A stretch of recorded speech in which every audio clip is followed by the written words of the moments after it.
যখন আমরা আল্লাহকে পাবো, আল্লাহ পাকের ইবাদতের মধ্য দিয়ে, রাসূলের সুন্নতের মধ্য দিয়ে অল্পে তুষ্ট থাকতে পারবো, যা আছে এতে শুকরিয়া আদায় করব, আপনার চেয়ে সুখী মানুষ দুনিয়াতে কেউ নাই, কেউ নাই দুনিয়াতে।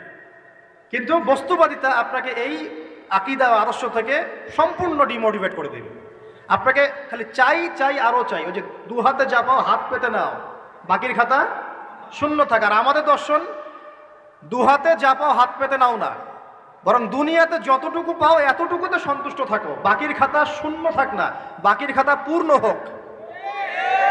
মানে পরকালটা বাকির খাতা না, পরকালের বাকির খাতাটা পূর্ণ হোক, প্রয়োজনে দুনিয়ার সব চলে যায় যাক। মাহফিল অ্যাপ, একজন মুসলিম হিসেবে মাহফিল অ্যাপ ব্যবহার করা আমাদের ঈমানি দায়িত্ব।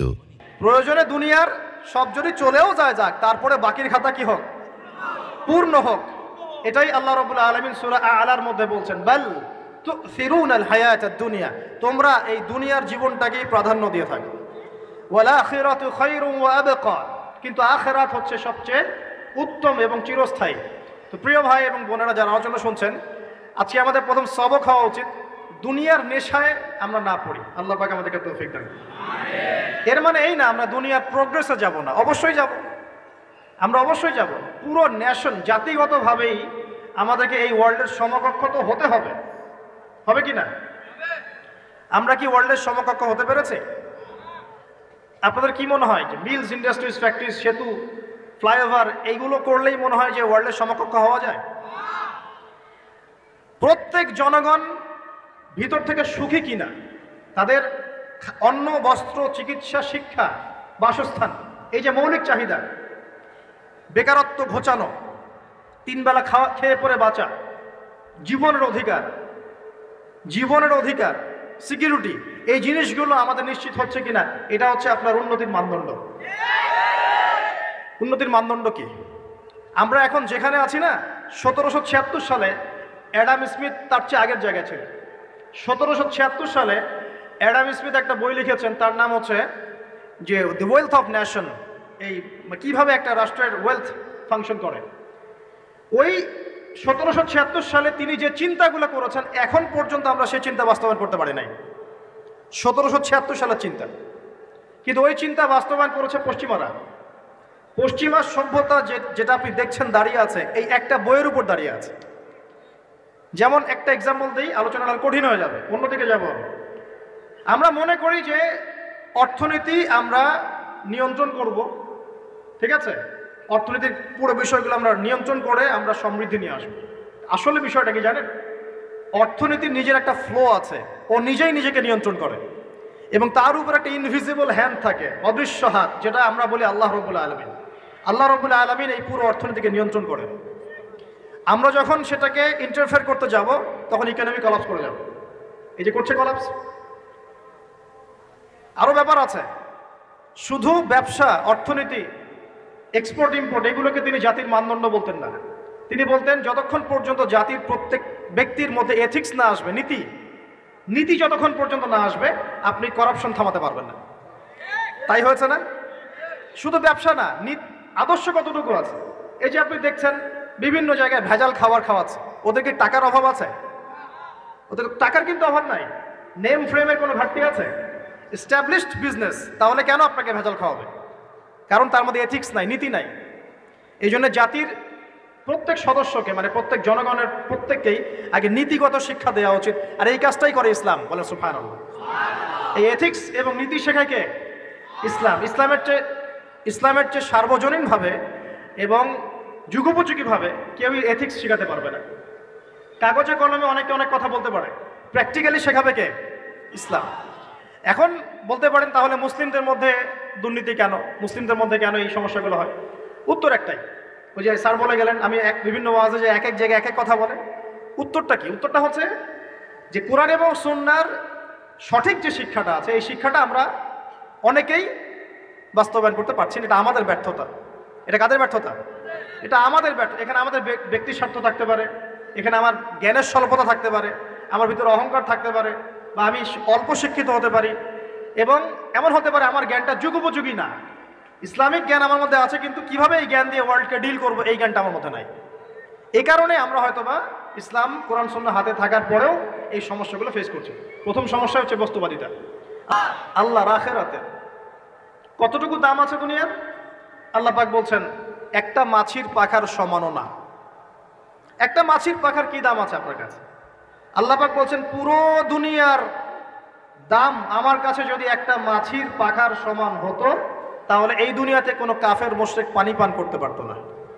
তার মানে এই দুনিয়াতে যা করো করো, আমার তো কোনো দামই নাই দুনিয়া, কালকেই তো আমি দুনিয়া ধ্বংস করব। আর ওই যে দুই জাতির কথা বললাম, জিন এবং মানব জাতি, আপনারা সূরা আর রহমান পড়বেন।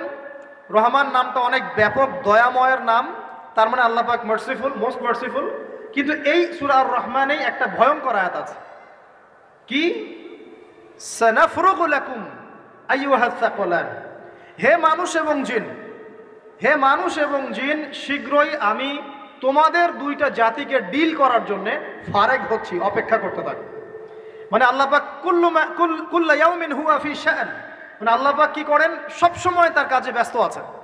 মহাবিশ্বের তো গ্রহ নক্ষত্র গ্যালাক্সির অভাব নাই, মাখলুকের কোনো অভাব নাই। আল্লাহ পাক প্রত্যেকটা মুহূর্তেই তার কাজে ব্যস্ত আছেন, তার কাজে শানে ব্যস্ত আছেন। কিন্তু এই ব্যস্ততা থেকে ফারেক হবেন কাদের জন্যে? মানুষ আর জিনের জন্য। সুবহানাল্লাহ, মানুষ আর জিনের জন্য। আল্লাহ পাক বলেন সানাফরুগু লাকুম আইয়ুহাস সাকলান, দাঁড়াও, দুনিয়ার মধ্যে এইসব করে বেড়াচ্ছ, তোমাদের দুই জাতির জন্য আমি অচিরেই ফারেক হব ইনশাআল্লাহ। ওইটাই হলো কিয়ামতের দিন। যদি ওই দিনটা আমরা মাথায় রেখে চলি, ইনশাআল্লাহ আমরা কেউ বস্তুবাদী হব না ইনশাআল্লাহ। আল্লাহ পাক আমাদের সবাইকে দুনিয়া মুসাফিরের মতো থাকার তৌফিক দান করুন। আমরা উন্নতি করব, অবশ্যই অগ্রগতি করব, আমরা সব কিছুই করবো, কিন্তু দুনিয়ার পূজায় ডুবে যাব না। এটা একটা বড় চ্যালেঞ্জ। মানে মধ্যমপন্থী থাকতে হবে, না একদম গোলালু মার্কা আর না চরমপন্থী, মাঝামাঝি থাকার চেষ্টা করতে হবে। আল্লাহ তৌফিক দান করবেন। ঢাকাবাসীর জন্য এর চেয়ে বড় কোনো নসিহত হতে পারে না। ঢাকা থেকে, ঢাকার মতো যত মানে সিটিজ, মেগা সিটিজ আছে সারা ওয়ার্ল্ডে, তাদের জন্য এটাই প্রথম নসিহত, বস্তুবাদিতা ত্যাগ করতে হবে, বস্তুবাদিতা। আল্লাহ পাক আমাদের সবাইকে বাকির খাতা পূর্ণ করার তৌফিক দান করুন। এখন একটা লক্ষ্য পেলাম, কি জন্য দুনিয়া এসেছি? আল্লাহর ইবাদত করার জন্য। এখন অনেকে ভুল বুঝে প্রশ্ন করতে পারে, তাদের জ্ঞানের স্বল্পতা। আমি ওদেরকে দোষারোপ করব না, কারণ আমাদের শিক্ষার সমস্যা আছে। আমরা তো সবার মাঝে ইসলামিক সার্বজনীন শিক্ষা দিতে পারছি না। এই কারণে অনেকে প্রশ্ন করতে পারে, তাহলে কি সারা জীবন আল্লাহ বিল্লাহি করতে হবে? আমি কি সারা জীবন তাসবিহ তাহলিল জিকির আজকার নামাজি পড়ে বেড়াবো? তাহলে এটা হলো তার ভুল বুঝ। এই আয়াত সম্পর্কে ভুল ব্যাখ্যা। সঠিক ব্যাখ্যাটা কি?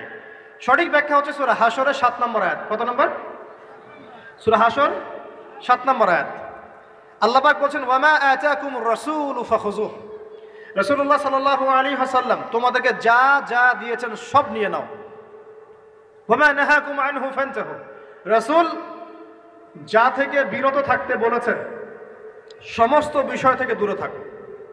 এখন এই আয়াতটাকে সামনে রেখে কোরআন সুন্নাহকে যদি আমরা ঘাঁটি, আমরা দেখব রাসূলুল্লাহ সাল্লাল্লাহু আলাইহি ওয়াসাল্লাম পেশাব পায়খানা ইস্তেনজা করা থেকে শুরু করে রাষ্ট্র চালানো পর্যন্ত প্রতিটা কাজের হেদায়েত দিয়ে গেছেন। আলহামদুলিল্লাহ, এটা কেউ মানি বা না মানি দিয়ে গেছেন, এটা বিশ্বাস করতে হবে।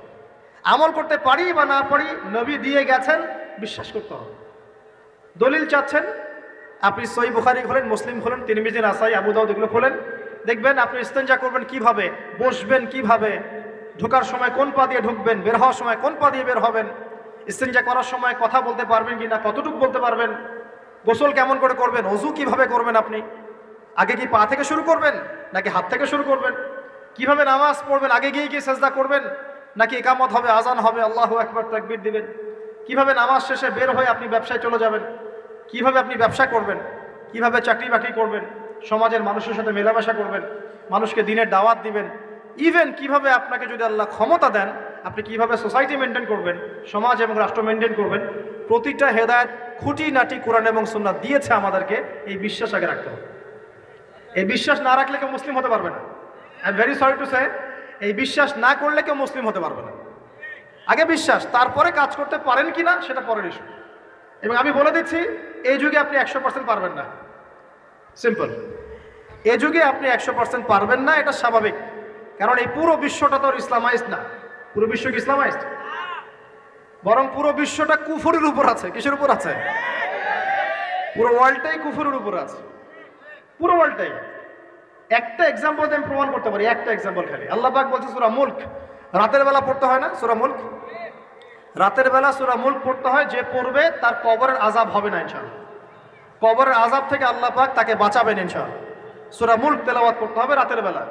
এই সূরার প্রথম আয়াতে আল্লাহ বলেছেন তাবারাকাল্লাযী, বরকতময় সেই আল্লাহ, বিয়াদিহিল মুলক, যার হাতে পুরো মহাবিশ্বের ক্ষমতা। কার ক্ষমতা? তাবারাকাল্লাযী বিয়াদিহিল মুলক, বরকতময় সেই আল্লাহ যার হাতে পুরো মহাবিশ্বের ক্ষমতা, সার্বভৌমত্ব। ক্ষমতার বাংলা কি বলতে পারি আমরা? এটাকে ইংরেজিতে আপনারা কি বলেন? আপনারা বলেন সভরেন্টি। কি বলেন? সভরেন্টি বিলংস টু আল্লাহ। এখানে সভরেন্টি বিলংস টু কি? আল্লাহ। কিন্তু এই পুরো বিশ্বের সার্বভৌমত্বের মালিক কি এখন আল্লাহর বাকি আছে? মানুষ নিজের হাতে নিয়ে নিয়েছে। কথা বুঝতে পারছেন না? পুরো বিশ্বে আল্লাহর সার্বভৌমত্ব চলে এখন, মানুষের সার্বভৌমত্ব চলে এখন। তো পুরো ওয়ার্ল্ডটাই কুফরের উপর আছে না?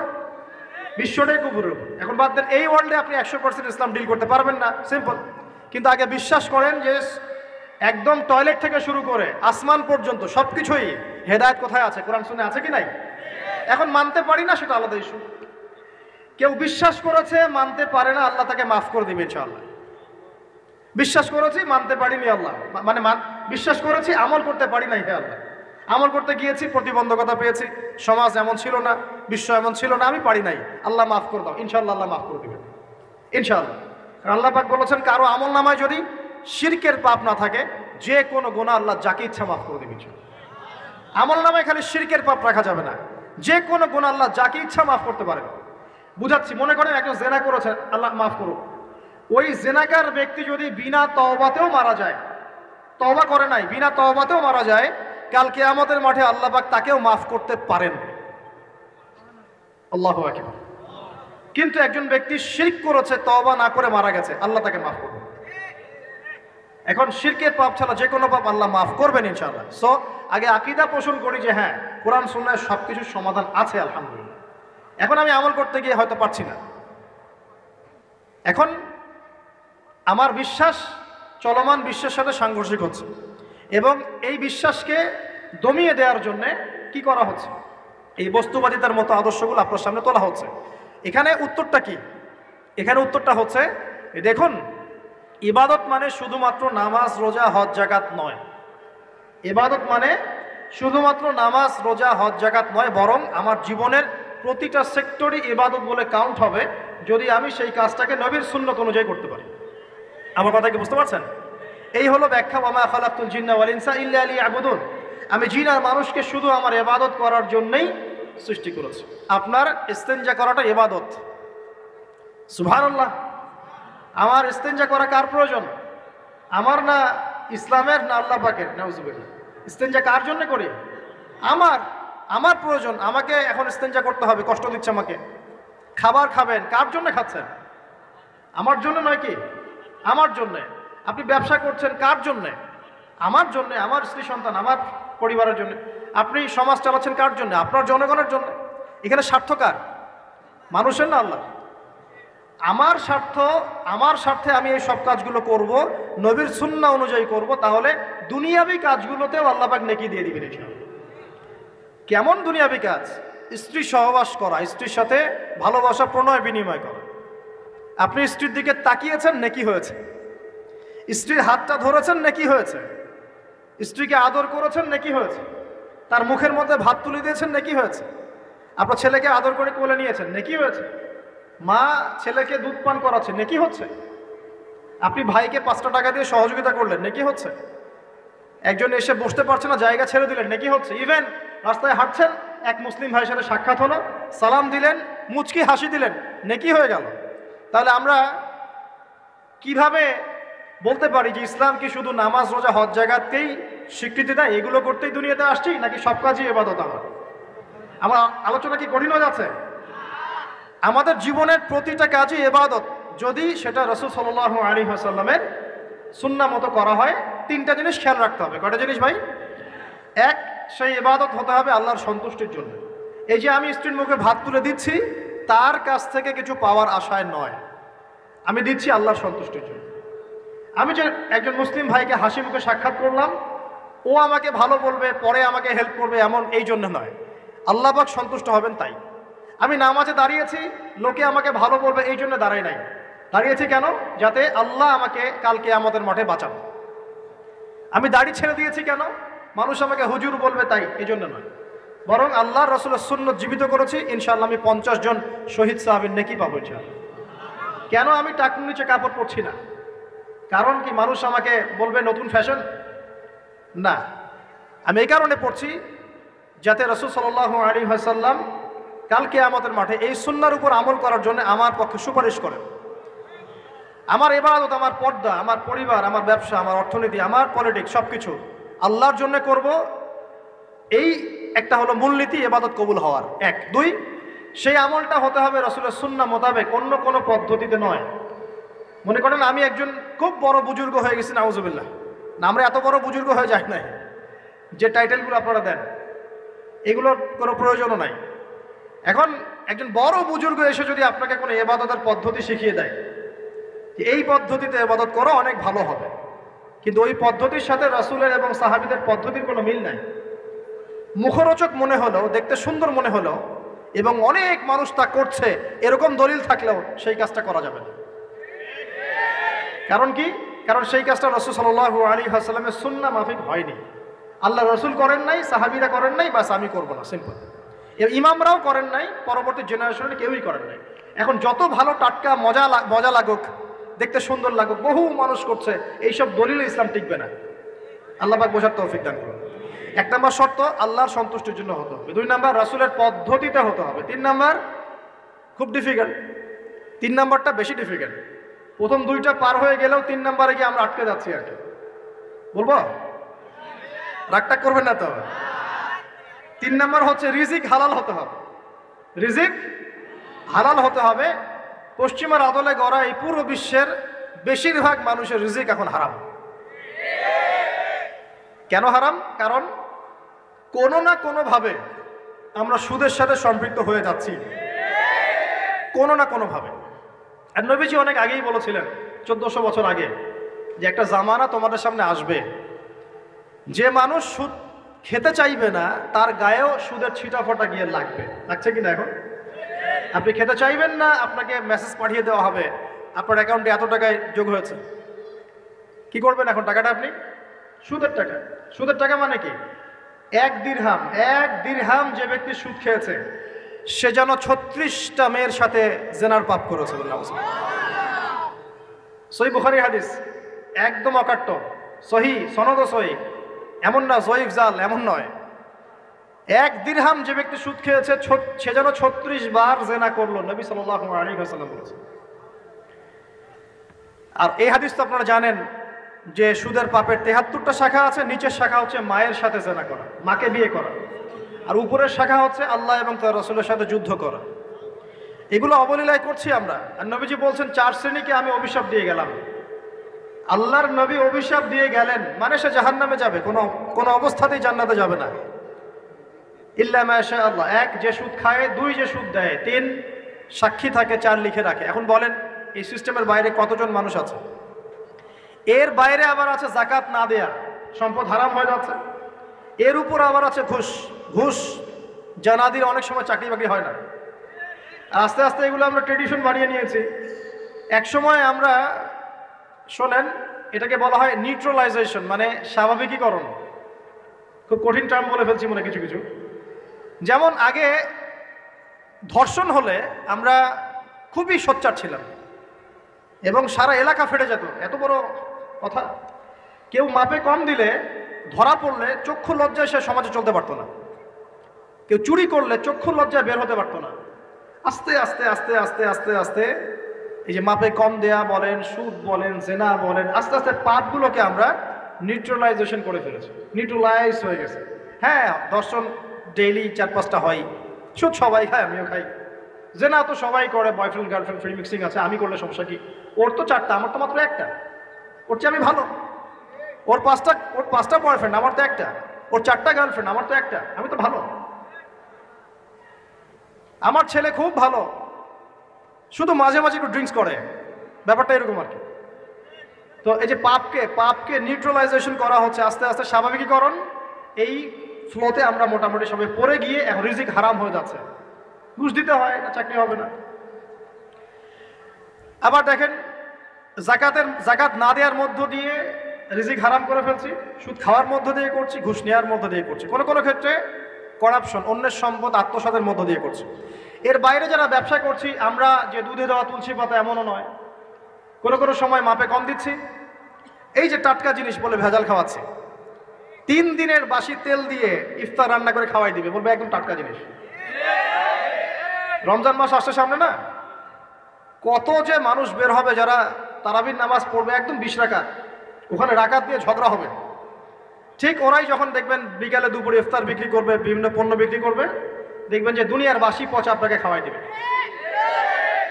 এই শ্রেণীর মানুষের ধারণা যে লা ইলাহা ইল্লাল্লাহ শুধু মসজিদে আছে, বাজারে নাই। এটা ধারণা লা ইলাহা ইল্লাল্লাহ মুহাম্মাদুর রাসূলুল্লাহ এটা মসজিদে আছে, বাজারে সমাজে অন্য জায়গায় নাই, এটা তাদের ধারণা। তাদের এই ধারণা অচিরেই ভাঙবে যখন মৃত্যুর দূত চলে আসবে ইনশাআল্লাহ। তখন বুঝবে লা ইলাহা ইল্লাল্লাহ একটা সার্বজনীন কালিমা, যেটা জীবনের সব ক্ষেত্রেই চলতে হবে। আল্লাহ পাক আমাদেরকে বোঝার তৌফিক দান। নবীজি বলছেন আর দুনিয়া সিজনুল লিল মুমিন, দুনিয়া মুমিনদের জন্য কারাগার। কারাগার মানে যেখানে আমি স্বতন্ত্র স্বাধীন নই। এখানে প্রশাসন অনেক ভাই বোন আছেন, তারা জানেন কারাগার কি জিনিস, আর যারা 2 একবার যাওয়া আসা করেছে ওরা জানে কি জিনিস। এখানে আপনার কোনো ব্যক্তি স্বাধীনতা নাই। আপনি আপনার ইস্তেঞ্জা করবেন, শিশি যেতে পারবেন না, আপনি পারমিশন নিতে হবে, তারা নিয়ে যাবে, তারপরে যেতে পারবেন, তাও হ্যান্ডকাপ পরিয়ে। দুনিয়া সিজনুল লিল মুমিন, দুনিয়া মুমিনদের কারাগার। এখানে আপনি খেতে পারবেন না, খাবার আসবে তারপর খাবেন, ঘুমাতে পারবেন না, যখন ঘুমানোর আদেশ দিবে তখন ঘুমাতে পারবেন, তাও কতক্ষণ ঘুমাবেন তাও ফিক্স করা।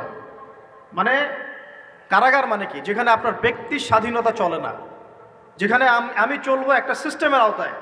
এখন নবীজি বলছেন দুনিয়াটাই হচ্ছে কারাগার। তাহলে এই দুনিয়ায় কেমন করে আমি প্রবৃত্তির দাসত্ব করতে পারি, কেমন করে আমি আল্লাহকে ভুলে নামাজ বাদ দিতে পারি, কেমন করে জাকাত সেই কবে ফরজ হয়েছে, মিল ইন্ডাস্ট্রিজ ফ্যাক্টরিজ করেছি, জাকাত দেই না। রমজান মাস যায় আসে, রোজাও রাখি না, তারাবি পড়তে পারি না। কোরআন আমার সামনে মানুষ তেলাওয়াত করে, কোরআন আমার ঘরে পড়ে আছে, শেলফের উপরে ধুলাও আছে, শেলফের উপরে কোরআন ধুলাওয়ালা, ধুলো মাখা। কোরআন পড়ার তৌফিক হয় না, নবীর হাদিসগুলো চর্চা করার তৌফিক হচ্ছে না, ইসলামিক বইপত্র পড়তে পারি না। এই কারাগারের জীবনে বসি আমি একটা মেয়ের পিছনে দৌড়াচ্ছি, মাদক খাচ্ছি, জেনা করছি, কোনো সময় ধর্ষণ করছি, কোনো সময় সুদ খাচ্ছি, ঘুষ খাচ্ছি, দুর্নীতি করছি, এই কারাগারের জীবনে বসে, যেখানে আমার কোনো ব্যক্তি স্বাধীনতা নাই। তাহলে কারাগারের জীবনের মেয়াদ যখন শেষ হবে, যখন তাকে এখান থেকে বের করে নিয়ে আসা হবে, অর্থাৎ মৃত্যু, তখন তার সাথে কীরকম রিমান্ডে আচরণ করা হবে এটা ভালো করে বুঝে নেন। এখন নবীজি বলছেন আর দুনিয়া সিজনুল লিল মুমিন ওয়াল জান্নাতু লিল কাফির, কাফেরদের জন্য, মুশরিকদের জন্য এই দুনিয়াটা হচ্ছে জান্নাত। জান্নাত মানে কি, যা ইচ্ছা তাই করতে পারবেন। জান্নাত মানে কি, আপনি চাচ্ছেন আল্লাহ আমি এখন একটা খামর চাই, শরাব আপনার সামনে হাজির, চিন্তা করার সাথে সাথে। জান্নাত মানে কি, আল্লাহ আমি আপনাকে দেখতে চাই, আল্লাহকে আপনি দেখতে পারবেন। জান্নাত মানে কি, আপনি মধুর নহর, দুধের নহর, পানির নহর, শরাবের নহর, হুরুন ঈন চতুর্দিকে ঘোরাফেরা করছে। একজন নিম্নমানের জান্নাতি, মানে সবচেয়ে শেষের দিকে যারা জান্নাতে যাবে, তাদের সাথেই 2জন করে হুরুন ঈন, আহাল পরিবার তো আছেই, গিলমান পানপাত্র নিয়ে চারপাশে ঘোরাফেরা করবে। জান্নাত মানে কি, যেখানে যা ইচ্ছা তাই করা যাবে, বলার কেউ নাই, বাধা দেওয়ার কেউ নাই, সেখানে কোনো মৃত্যু নাই, সেখানে কোনো অহেতুক কথাবার্তাও নাই, কোনো গাল গল্প নাই, কোনো মিথ্যা নাই, কষ্টের ক্লেশ মাত্র নাই, থুতু ফেলতে হবে না। জান্নাত মানে থুতু ফেলতে হবে না, জান্নাত মানে হাঁচি হবে না, নাক ঝাড়তে হবে না, জান্নাত মানে ইস্তেঞ্জা পেশাব পায়খানা করার টেনশন নাই। মানুষ খাবার খাবে, একটা ঢেকুর তুলবে, ব্যাস খাবার হজম হয়ে গেছে। আর জান্নাতের সবচেয়ে বড় বিষয়টা কি, আল্লাহ পাককে আমরা এই চোখ দিয়ে দেখতে পারবো ইনশাআল্লাহ। আর তার সমকক্ষ একটা বিষয় হচ্ছে আল্লাহ পাক বলে দিবেন যে আমি তোমাদের সবার উপর সন্তুষ্ট হয়ে গেলাম, যাও কোনোদিন অসন্তুষ্ট হবে, ব্যাস। এখন আপনি যত কিছুই করেন এই বস্তুবাদী জীবনে, মনে একটা ভয় থেকে যাবে। আপনি বিশ্ব নেতা হয়েছেন, বড় শিল্পপতি হয়েছেন, পলিটিশিয়ান হয়েছেন, ইকোনমিস্ট হয়েছেন, মনে একটা ভয় থেকে যাবে যে মরতে আমাকে হবেই, আল্লাহ আমাকে ধরবেই, হিসেব আমাকে দেওয়া লাগবেই। কবরে আমাকে একাই যাওয়া লাগবে, আমাকে কিয়ামতের মাঠে দাঁড়াতে হবে আল্লাহর সামনে। মনে একটা ভয় কাজ করে, যদিও বাইরে মানুষ দেখায় যে কোনো ভয় নাই। মানুষ বাইরে অভিনয় করে, মানুষ সমাজের মানুষের সাথে বাইরে একটা অভিনয় করে। কোনো কোনো ক্ষেত্রে আমরা নিজেরাই নিজেদের সাথে অভিনয় করি। কথা সাহিত্যিক হুমায়ুন আহমেদের নাম শুনেছিলেন? শুনেছেন? ইন্তেকাল করেছেন। একটা সময় ছিল আমরা স্কুলে পড়তাম, কলেজে পড়তাম, মাঝে মাঝে টুকটাক এ ধরনের বইপত্র পড়া হয়েছে। হিমু, মিসির আলী এইসব পড়া হয়েছে আর কি। শরৎচন্দ্র, বঙ্কিমচন্দ্র, রবীন্দ্রনাথ, নজরুলের কবিতাগুলো, ইভেন শেক্সপিয়ার, অ্যাডাম স্মিথ সহ, যিনি অর্থনীতির জনক। যাই হোক, তিনি তার বইয়ের মধ্যে লিখেছিলেন যে এই পুরো দুনিয়াটা হচ্ছে অভিনয়ের মঞ্চ।